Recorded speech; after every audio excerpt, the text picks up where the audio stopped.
objectives that we're looking at today is to introduce you to cultural humility and look at the differences between that and cultural competency, um, and provide information about effective dialogue about things that are hard to talk about, like race and sexual orientation and disability, to invite some dialogue, and to explore ways that we can be allies for change. So here's my question for you. What is the problem with the term cultural competence? Any thoughts about that? Or is there any problem with it? Is this a good term for us? For social workers in particular? Okay, I'll ask it a different way. Can we be culturally competent? And what would that look like if we were?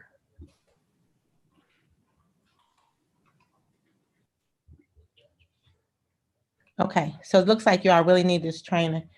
All right, so we're going to begin with a YouTube on cultural humility, and then we'll talk about it after, and then we'll complete the PowerPoint. I think there's an ad on here first, so I'll get rid of it as quickly as I can. And make sure that you can see it. Riley. Can you see the... Riley. Hi. There's someone here who wants to meet you. Can you see and hear this? Yes. Thank you.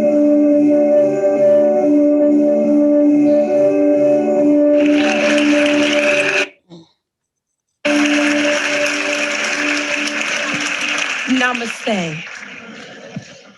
Perhaps you're wondering why I just greeted you with a bow, a curtsy, and a namaste welcome.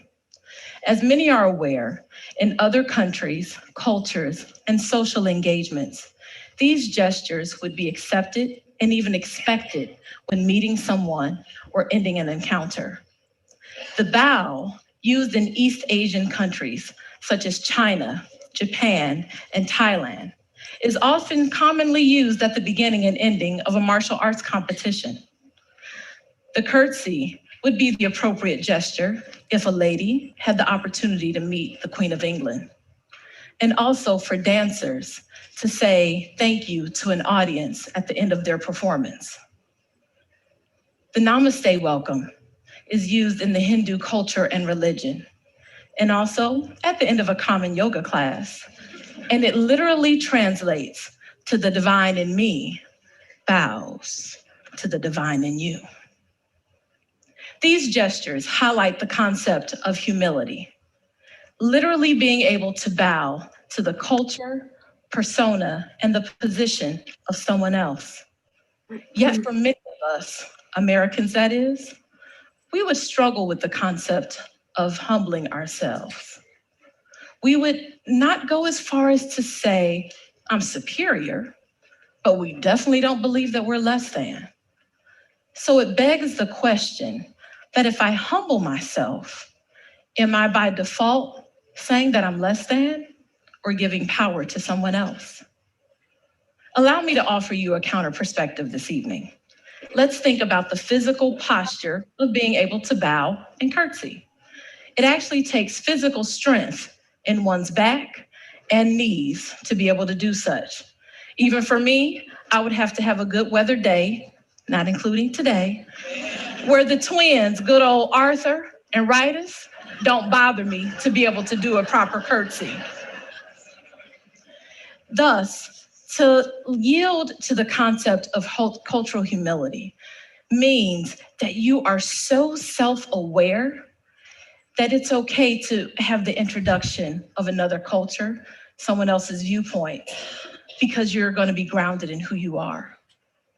In retrospect, I find that I had one of my greatest humility experiences during my senior year of high school, the spring of 1992. I know I don't look that old. Anyway, so I was attending the Indiana Academy for Mathematics, Science, and Humanities. This is a special boarding school for academically gifted juniors and seniors. And due to our advanced curriculum and our college prep focus, We were offered foreign language courses not typical to high schools at that time, such as Russian, German, Japanese, and Chinese. Me being who I am, I figured if a quarter of the world was speaking Chinese, I needed to be in the majority. So after nearly 2 years and learning almost 300 plus characters, our teacher decided that we needed to have a true cultural immersion experience. And by the way, that's enough characters to actually be conversational. So I know what you're thinking. We went to China. No, school didn't have that kind of money. But she gave us the next best opportunity to our rural Indiana location, Chinatown in Chicago. There you go. My classmates and I were extremely excited. The opportunity to use Mandarin for the first time with native speakers. So we spent most of the day walking around town, buying souvenirs, of course, and taking in the sights. Finally, we decided to have a little lunch and eat what we thought was pretty authentic Chinese food. We sit down at the restaurant, we open the menu, and we're excited. We can actually read most of the characters. One by one, my classmates start to order their meals. And the waitress, you can tell that she was impressed through her smile and even a slight bow. I was the last one to place my order, trying to give myself more time to get my words together. But I got a very different response. After only 3 or 4 words, the waitress literally takes off running to the back of the restaurant. I look at my teacher and I ask her, did I say something wrong? For those who don't know, Chinese is a tonal language. Therefore, the meaning of a word changes based on one of the 4 tones. She assured me that my Chinese was fine, had no idea why the woman ran off. Just as we were finishing our conversation, the waitress comes back with what appears to be the entire kitchen staff. And she says to me in Mandarin to speak again. And so I finished placing my order. I can tell by the huge smiles and even the head nods that that great mystery had been revealed. Perhaps they were used to white Americans speaking their language, but I think I may have been the first Black person they ever saw speak Chinese. As a cultural diversity trainer, I have learned that this was truly one of my greatest cultural humility experiences. I didn't know then what I know now, but I had been spending about 2 years yielding who I was as a Black person, American, and native English speaker to learn and appreciate the culture, history, and language of China. I wanted so desperately to be a part and to be immersed in this wonderful culture. And so we have this concept that I realized that was really the pinnacle moment for me. The kitchen staff or the restaurant staff was impressed, perhaps even honored, that we as outsiders had learned their language. And I was trying so desperately to get it right. I wanted to pay honor to the country and the culture and the language that I had become so fond of. And so this type of cultural surrender and the increasing multicultural diversity in our society, I believe is the foundation that led Doctors Melanie Turveloin and Jan Murray Garcia to develop the concept of cultural humility in 1998. These physicians were looking to develop a concept and a model that would be an extension or go beyond the limitations of cultural competency, but yet create a cultural framework that would help them to better serve their patients.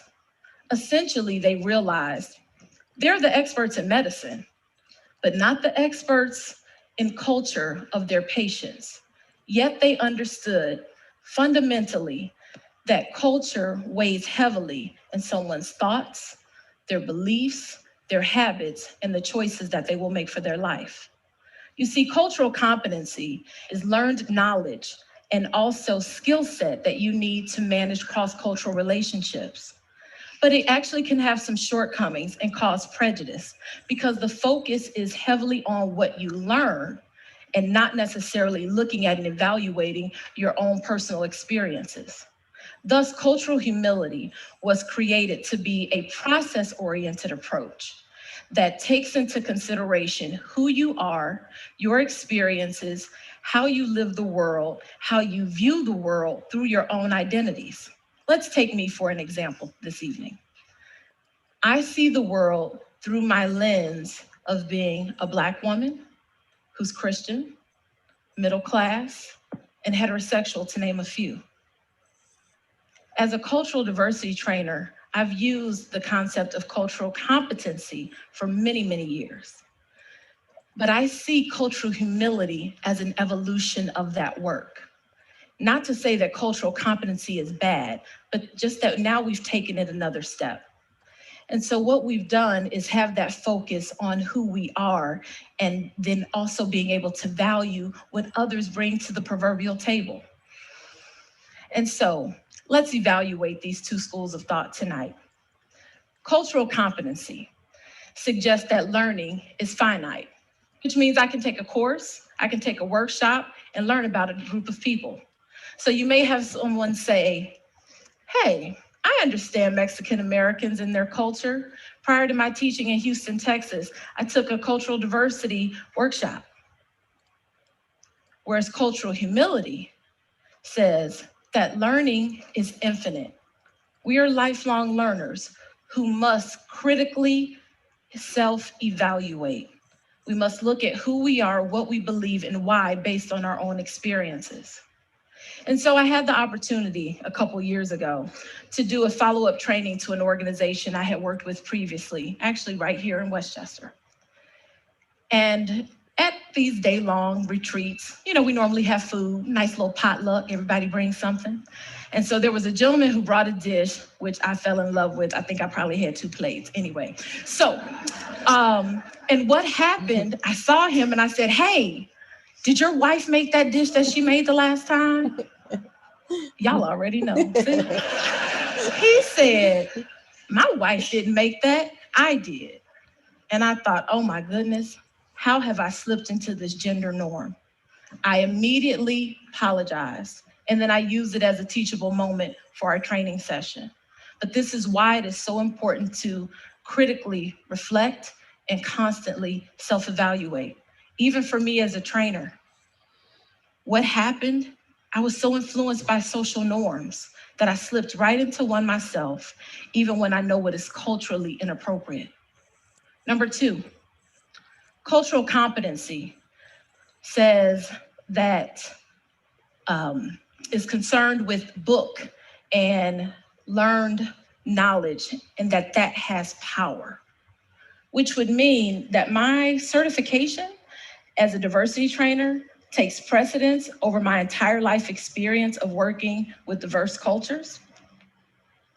Cultural humility, on the other hand, seeks to fix and challenge those power imbalances, recognizing, yes, who you are, but that we have to see everyone as a complex, multidimensional being who brings to the table their experiences, their culture, and their heritage.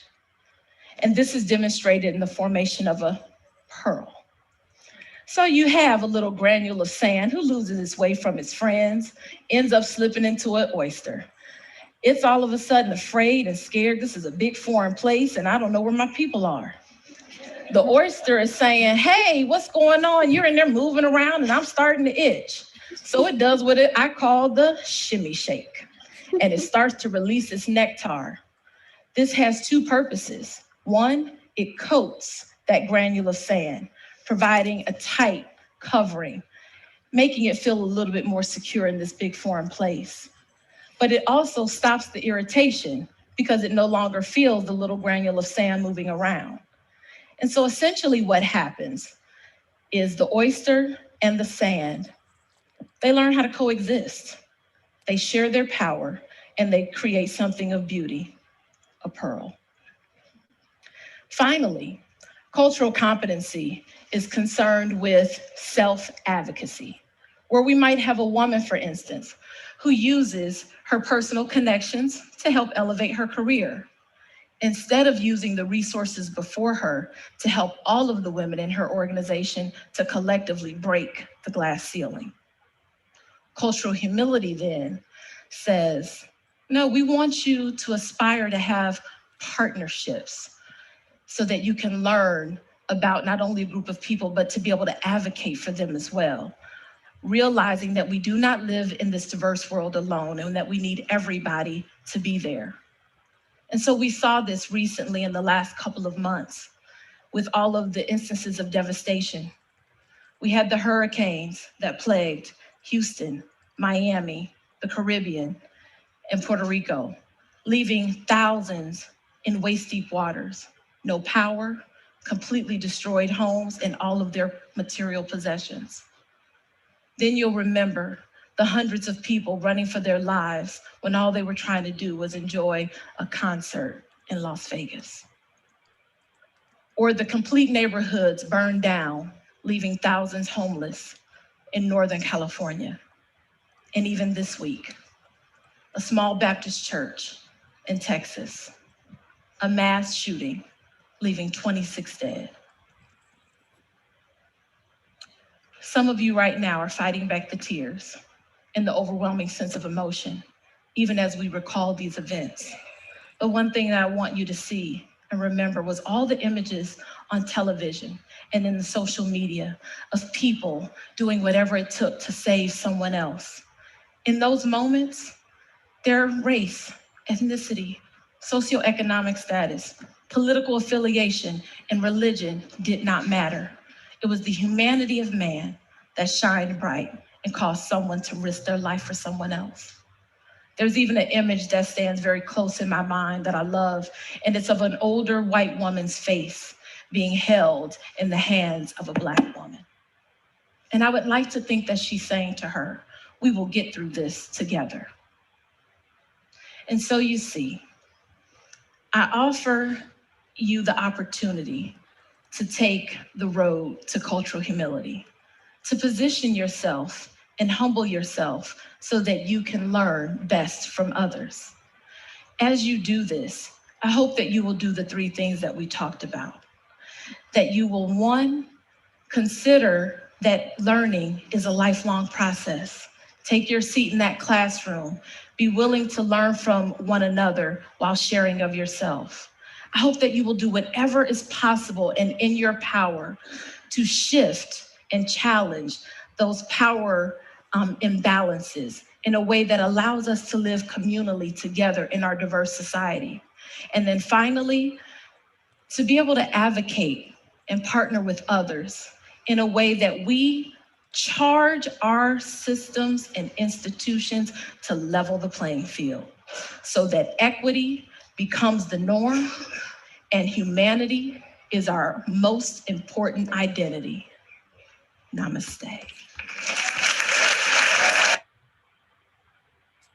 Okay. Any reactions? Anyone would like to share?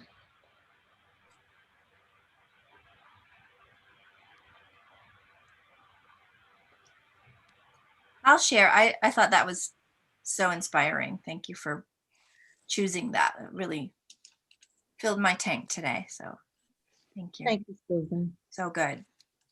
Thank you. All right. Any other reactions? So do you kind of get it now? The differences between cultural competency and cultural humility? At least the inklings of the differences. Okay, you want to put the PowerPoint back up.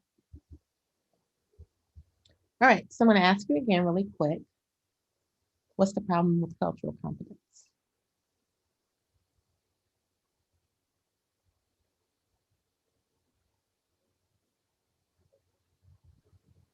Hi, it's Crystal. I feel cultural competence is surface. It's to be in the know for that moment. So I like her example that she used in regard to speaking Mandarin. I felt like for her, the one thing that was noticeable was it's one thing to learn the language or to say that I understood Chinese culture, but she went further to learn the language, which would be a part of that cultural humility. So I feel that cultural competence only just takes you so far surface level. Like you're competent to know an understanding that people are different. But what about the specific group of people?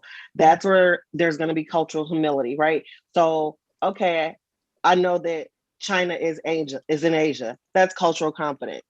However, I learned Mandarin. That's cultural humility. Okay, great. Thank you, Crystal. Great example. So I ask you only to tell you in the next slide. So cultural humility is a lifelong process.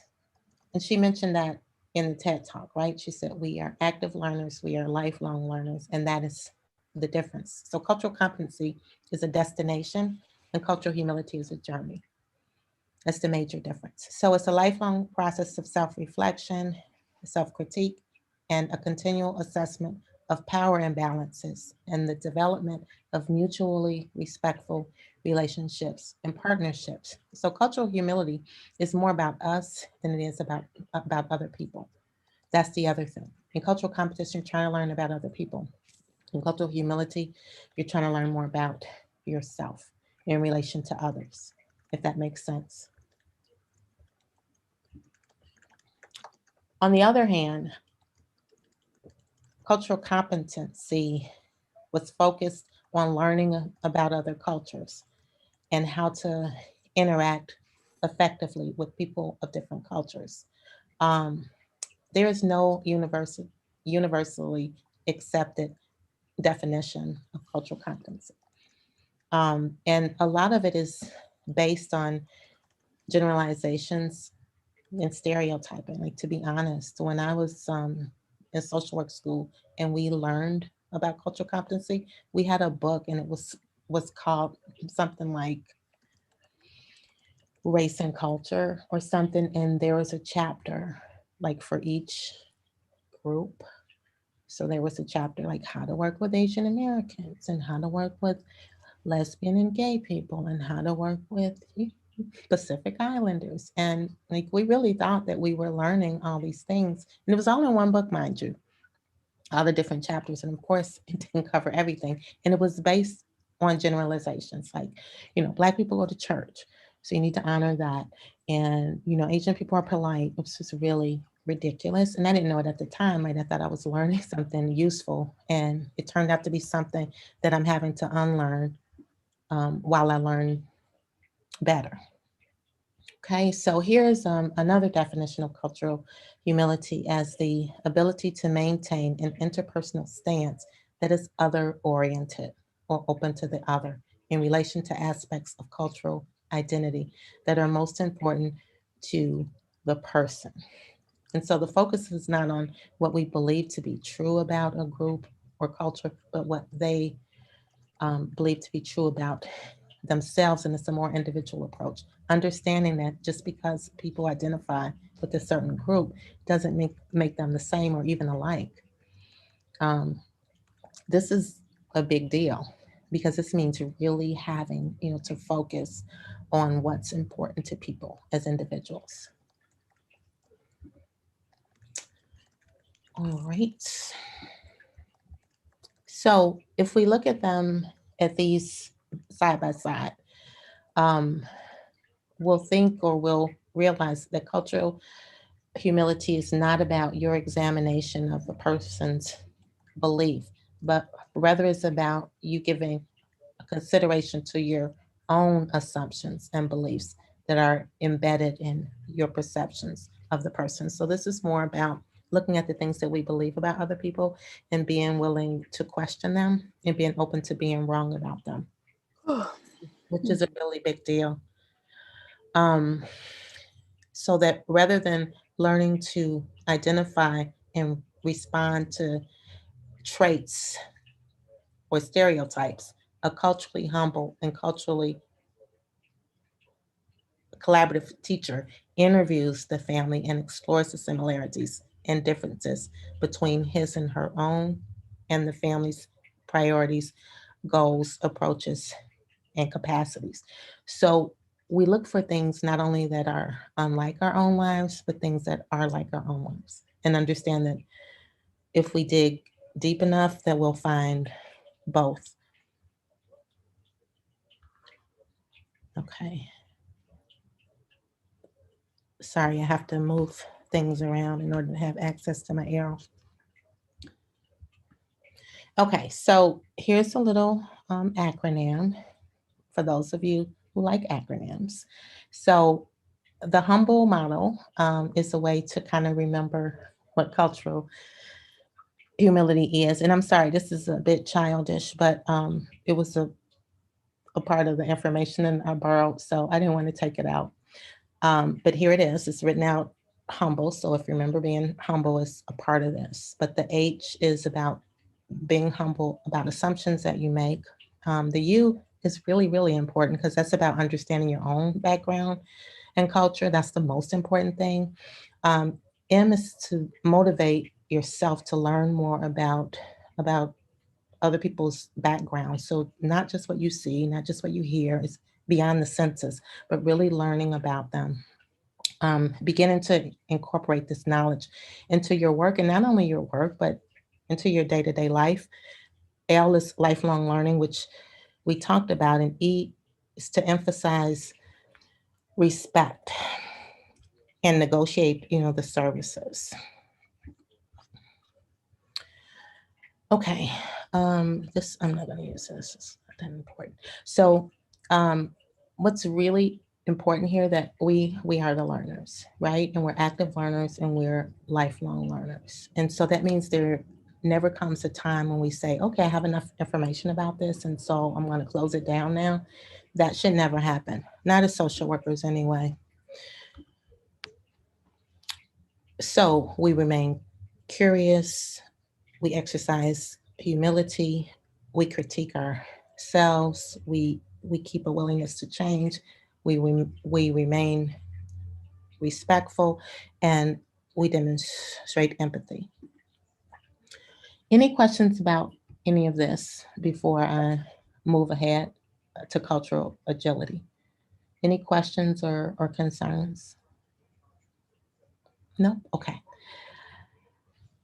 So cultural agility is an interesting concept, and this is the ability to move in circles within another culture with relative ease without making, big, huge, or obvious mistakes that are annoying or hurtful to the people of that culture while remaining the learner.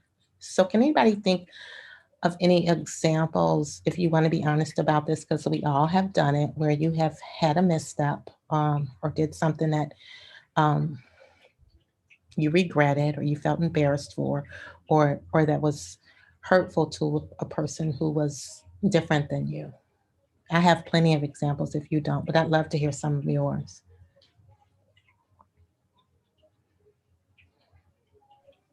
I actually, I actually have something that was very recent, and I don't know that it was necessarily hurtful, but I think I know I had to be reminded that I was thinking a certain way when I should have just been more open. And it was last night I participated in a panel discussion that Northeastern offered for Women's Her Story Month.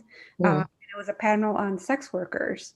And so, we got to the Q&A portion, and the question that I had was, what do you do for health insurance? Knowing that, or feeling that, sex work as a line of work is not protected. There's no benefits. There's all these elements. And so I just kind of asked that, and thinking of, well, the exploitation factor in the labor force and all of that. And so the person responded, but then one of the moderators said, well, we have to remember that there's plenty of jobs that don't have health insurance benefits, right? Oh. So I was like, you know what, you're right. I mean, temporary workers of any sector, or Right. right, contractual works. I mean, there's so many. And so in my mindset of health benefits should be incorporated into a job, and obviously it's not. Right. Certain I just kind of went to that directly, thinking, well, it's, I wanted to ask that. So Yeah, of course. stop Right. for a second and think about it more globally. So Yeah, completely innocent. But once it was outright and then you heard back, you're like, oh, okay. Yeah, thank you, Judy, for sharing. It's so brave. So my example is the example that happened maybe 10 years ago, maybe 12, but I still remember it as if it was yesterday. And I learned a lot from it. I was teaching a class on, it was called The Issues in the Treatment of Women. So it was a feminist class at Loyola to a bunch of master's students. And one of the assignments they had to do was a genogram of their own lives. So I explained the assignment. I went over like how a genogram looks, and I gave them handouts, and I explained where to put people, like your parents, they go above you, and like your kids, your pets, they go below you. It was very clear. And this is when they handed in papers. We weren't doing things online yet. So I got my papers. I'm at home on the couch, I'm grading the papers, and I get to one genogram, and I think to myself, oh my God, these students do not listen. I'm so annoyed, right? This student has a line of folks going all across the page, right? And I said, didn't I tell them where to put the siblings? So I mark it all up and I said, see me after class, right? So we get to class, I give them the paper back. Students, she comes up and she says, hey, you wanted to see me? I said, yes. I said, so I explained how this went. I said, who are all these people on this line? And she said, oh, you know what? I'm polyamorous. And I said, oh, because I didn't know what that meant back then. I wasn't as smart as I am now. And I said, oh. And she said, that's my husband, and that's my husband's girlfriend, and that's her husband. And there's a bunch of other people. And I said, oh. And I said, well, that's fine, but the pets have to go below you, right? Because I wasn't going to lose this argument, right? So I go home, I look up polyamorous, and I say, okay. So the genogram was fine.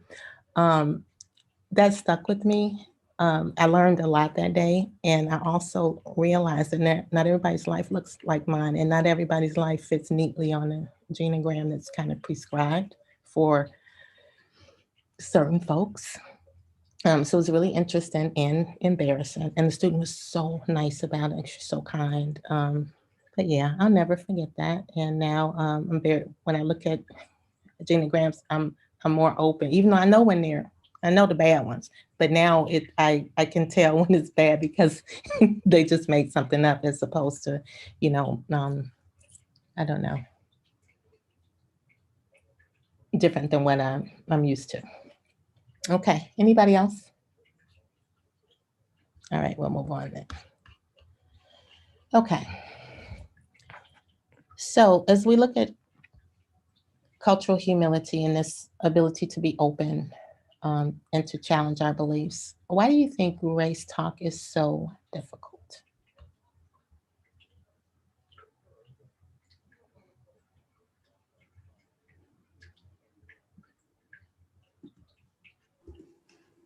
It's the sensitive subject. You can easily offend. Right, Cassie? Okay. Okay. And why do we worry about this? Like, why not? If you have something to say, just say it. Is anything wrong with that or? Personally, I don't think anything's wrong. I think we are not conscious of our delivery Okay. sometimes, how we come off. Okay, good. That's nice, Cassie. Mm-hmm. We want to ask questions and we don't know how to ask them. And we tend to just, blurt out or say what we feel.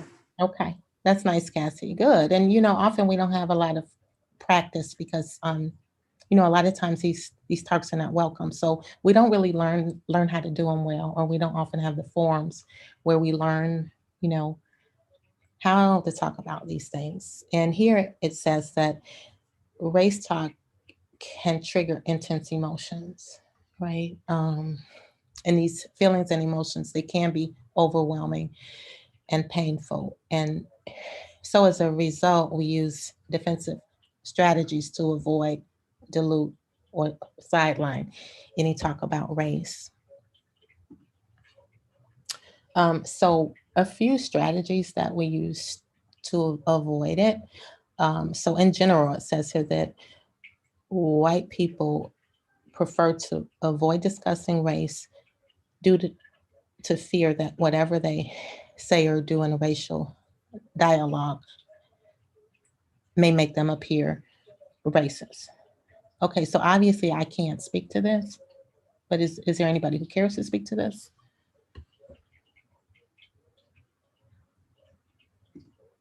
Okay, I'm gonna move on then. Race talk often evokes frustration. Look at the picture of the person here yanking her hair out after a race talk. And so it reads here that although people of color may be more willing to engage in race talk, they may feel that their experiences are dismissed, downplayed, or invalidated. And that also they may experience fatigue due to multiple attempts to explain their experiences or perspective to white peers. Any comments about that? I have a comment, Dr. Anderson. My experience with the race talk, actually, in my own experience, I have experiences with white individuals as well as people of color to explain my culture, my background. And it can become frustrating because the first thing they would say is, well, you don't look it. And I'm like, or you don't speak it. Or I had a student, one of my students asked me when I first started Northeastern, what am I? Always a nice question. And I say, well, first I'm a human being, you know. Can you elaborate? Can you be more? Thank you. Yeah. And they say, well, you know, we hear a little Latina in your voice when you talk. Mm-hmm. And I say, well, that's because I'm part Dominican. And they say, I knew it. And they have this camaraderie. And I'm like, okay. I didn't know it was like something, but it can become very frustrating to always try to validate who you are. Absolutely. Yeah. Thank you, Shannon. Okay. So here it talks about master narratives. So I don't know what that means to you when you hear it, but when I hear it, I think about what we teach in class about a dominant paradigm.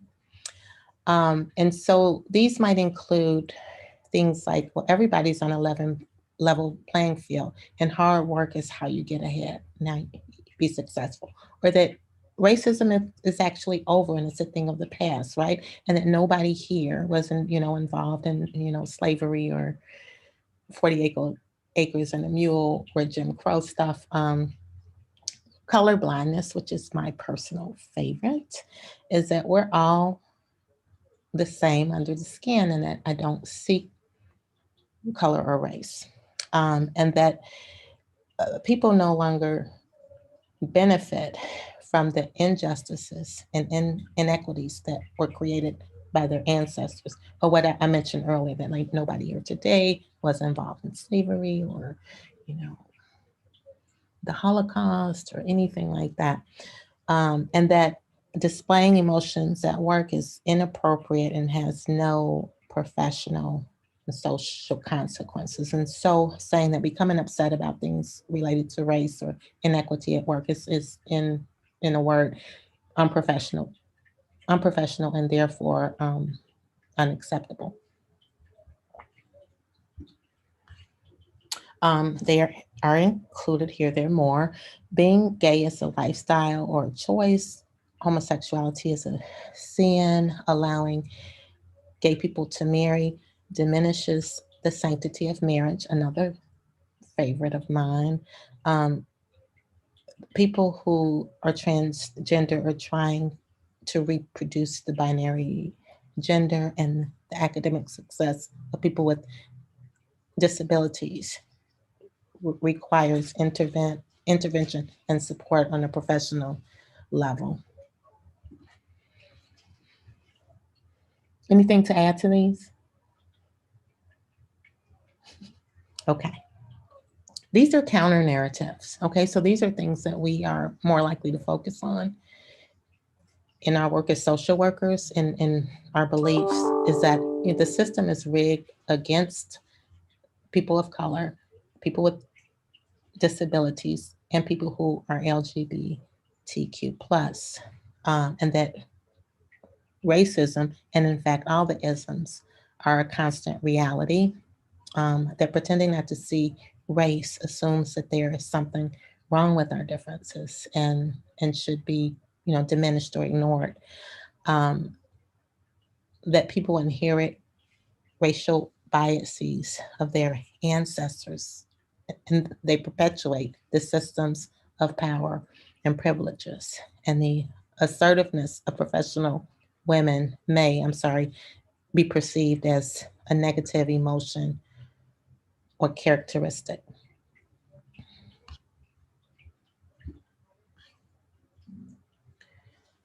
Then there are more, which I'm not going to read one by one. But are there others that you'd like to see added here?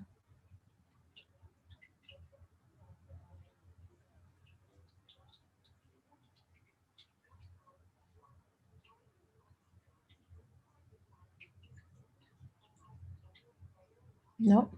Any comments about any of these? Okay, so Cassie, you mentioned a little bit about this, right? So the pros and cons of saying what you think and the consequences of failing to talk about our differences.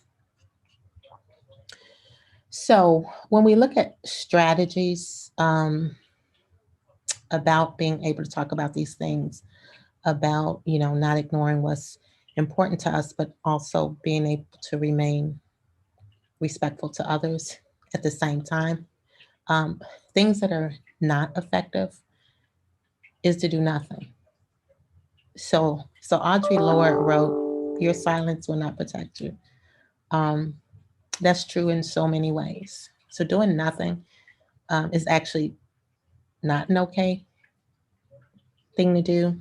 Um, changing the conversation and moving it into a place where you are more comfortable about it is also not a good strategy. Trying to appease, the people that are there, and that might look like, oh, you know what, I totally agree with Judy, and then Susan speaks, and I was like, oh, you know what, on the other hand, I totally agree with Susan. Oh, you know what, but Shannon made an excellent point. Oh, but Cassie, just trying to appease everybody in the crowd and not to stand out at all. Um, terminating the discussion happens a lot. I think maybe in classrooms, but there has to be another way that we deal with this. And becoming defensive, very ineffective. Effective ways. Understand your identity. And we talked about that, right? Know who you are in relation to who other people are, and be able to stand on that, even when it's uncomfortable. Acknowledge and admit your own biases. We all have them. Know what yours are. And you don't have to share them with everybody. I mean, but you should know what they are. Understand the meaning behind emotional expressions. When people become angry around a topic, that means something. When people cry behind a topic, laugh behind a topic, that all means something. Validate and facilitate a discussion of feelings. You control the process, not the content. So not what people have to say, but maybe help them in terms of the way that they articulate it.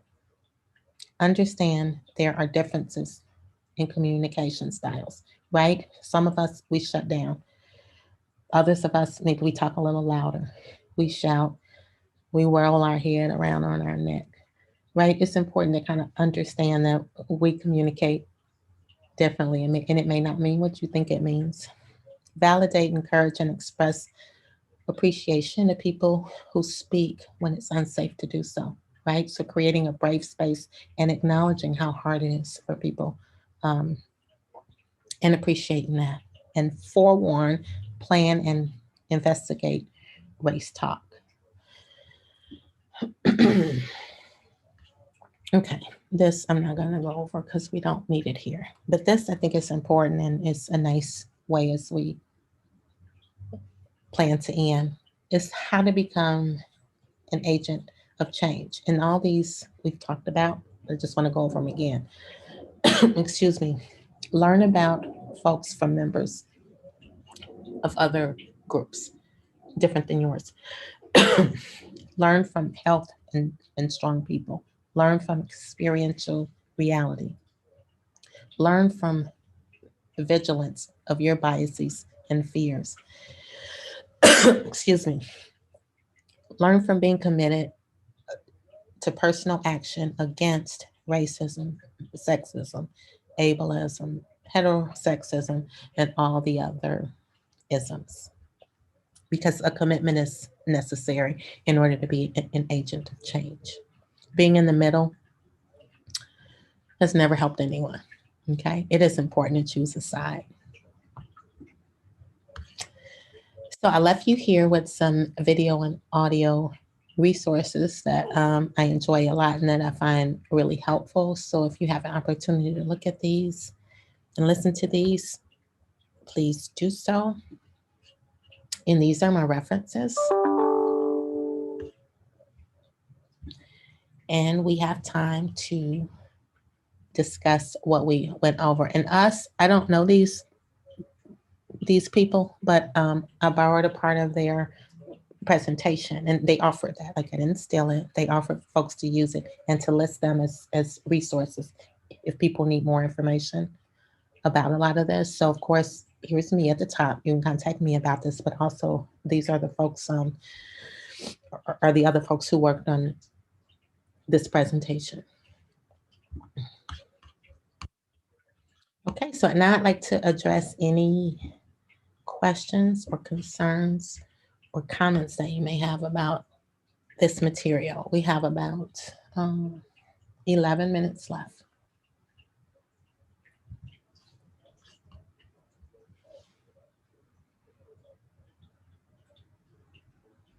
I just want to mention that the links that you provided at the end, Dr. Anderson, I went ahead and put them in the chat. So if folks want to grab those from there and watch them at a different time. Thank you so much.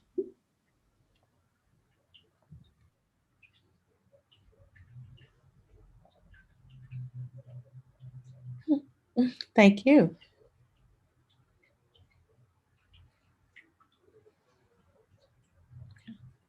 So no other comments or questions or concerns? So you got this? You're ready to go out there and be an agent of change and be culturally humble and have humility?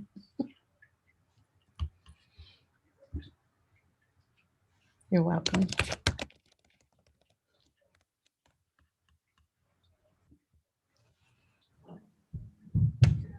Okay, well, that's all I have. So I'm not going to hold you if you don't have any questions or concerns. I wanted to share something before we wrap up. So I was in a meeting last Friday, and we were having a good conversation about how to bring about anti-racism, within institutions. And there was an example given about an exchange between two students at a different program, and just this whole piece of how uncomfortable conversations can be. But I feel, based on the information that you provided, Dr. Anderson Carter, I feel that we now more than ever have to be comfortable with uncomfortable, right? We really have to learn how to be okay with some of that discomfort, because otherwise we're never going to get to have any kind of real conversation about these issues. So sometimes it's just that unknown factor, right, of how people will respond, but always knowing that you're genuine in your way of approaching things, and you're constantly being respectful, that will come out. That will come out to the other person, and so they won't feel as I guess discouraged to let you know if something did offend them, or just to have that conversation, right? To continue the dialogue, which I think was one of the points that you mentioned. The last thing that we should do is just shut down the conversation. We don't want to do that. So I thought a lot about that as you were going over your presentation today, because I feel it's critical. It's, we've been generations worth of so many of these isms, but there's definitely quite a bit of intensity that we're facing at this point. And for a lot of our folks that are on the call now, particularly going into professional settings after they leave our program, these are going to be some of the things that you may be the bridge for, right? So just getting more and more comfortable with having those conversations, I think, is critical. Yeah, I agree with that. That a lot of like the people here will be the bridge, and that's really important because a lot of this is, I mean, this isn't new information, but it's new that we're so openly talking about it, and that we're having workshops about it, and that we're like encouraging it. So I think, you know, I don't know, this may be like the first generation of folks who demand that we look at these things more closely.